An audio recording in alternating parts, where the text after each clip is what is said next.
No, I did not reach out to the minister. I don't want any form of interference or premature discussion or anything like that. So no, I have not.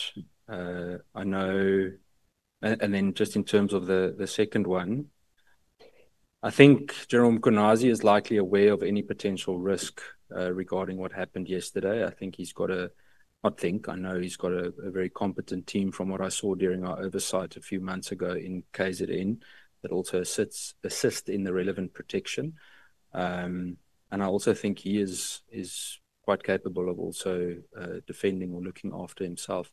One thing that I forgot to mention earlier was the question regarding the uniform, the camos and the balaclavas, the masks that they were wearing. All of the members standing there, from what I know, are Special Task Force members. So that is Special Task Force uniform. And the members in the blue uniforms are wearing National Intervention Unit, if I'm not mistaken, uniforms. In terms of his uniform, in terms of any form of regulation, there's nothing wrong with him wearing that. I understand the questions regarding optics, but he earned that uniform, and it's well known in police circles that once you've earned it, no one can take it away from you. And especially regarding the Special Task Force, I think it is an absolutely honorary position to be in, to be able to even get close to that uniform.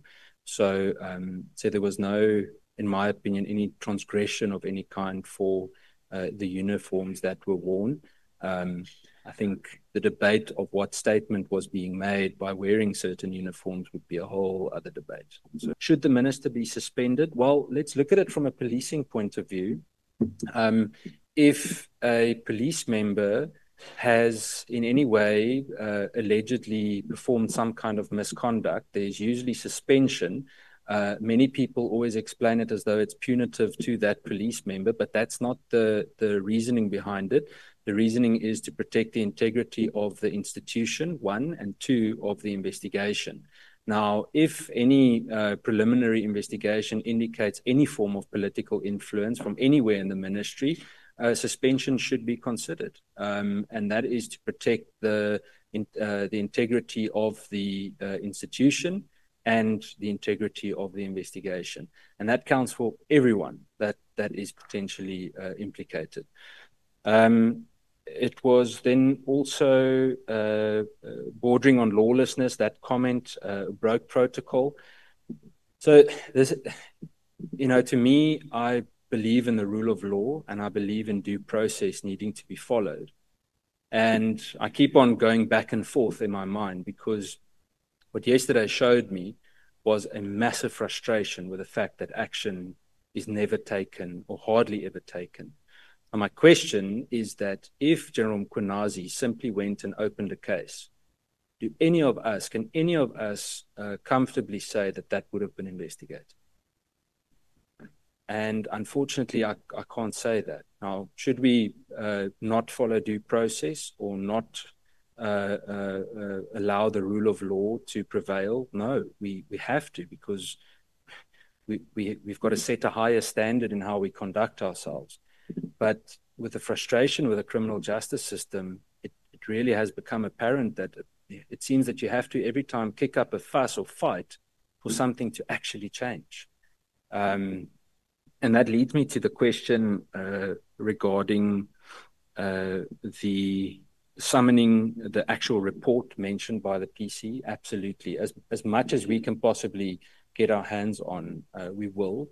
Obviously, again, if something is sub judice, we don't want to influence the criminal procedure in any way.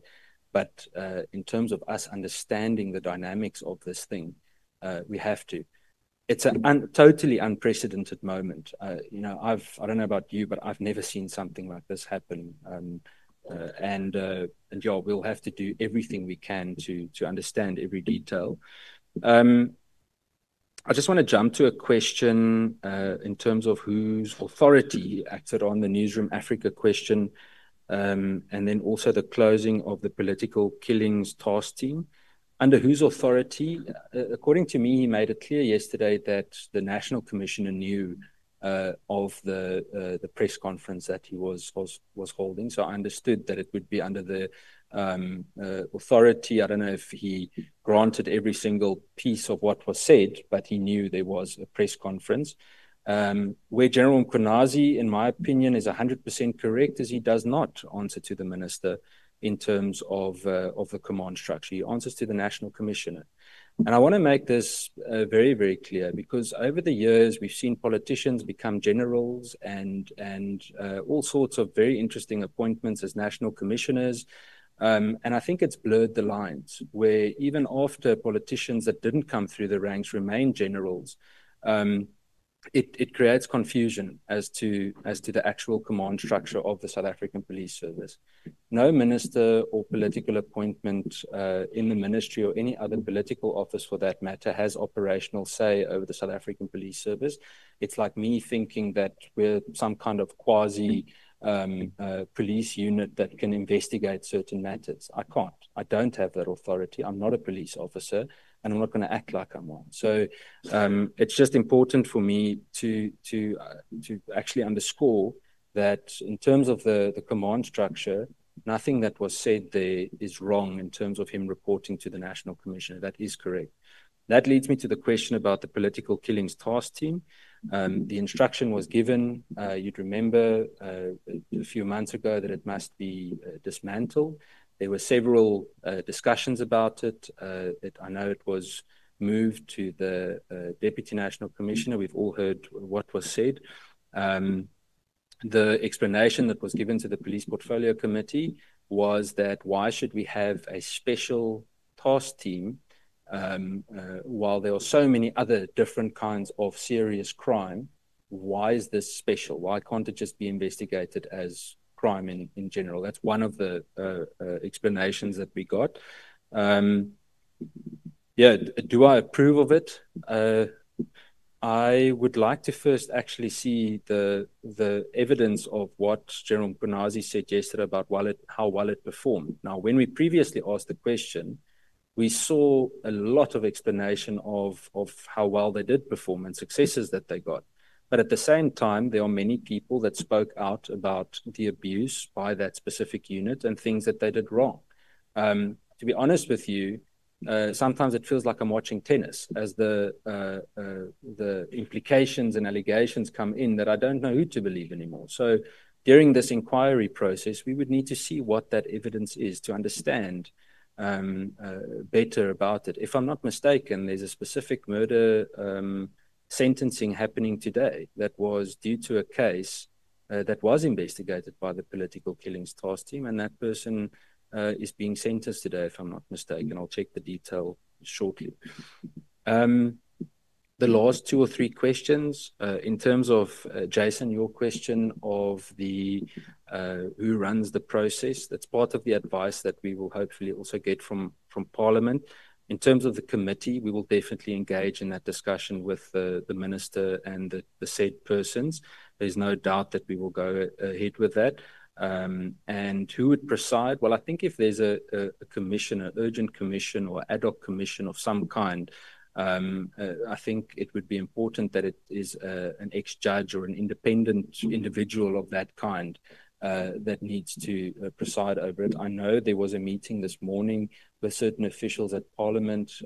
It was during this media briefing regarding certain processes and remedies to our disposal. So we'll communicate on that as soon as we can. To me, it is critical that we have an independent kind of authority or person that can preside over this process. I don't have the trust, unfortunately, that internally it will be done fairly and without interference. Then I think that's it. The firearms, I got it, unless there are more questions about it. But yeah, thank you. Thank you very much, Honorable Kamara.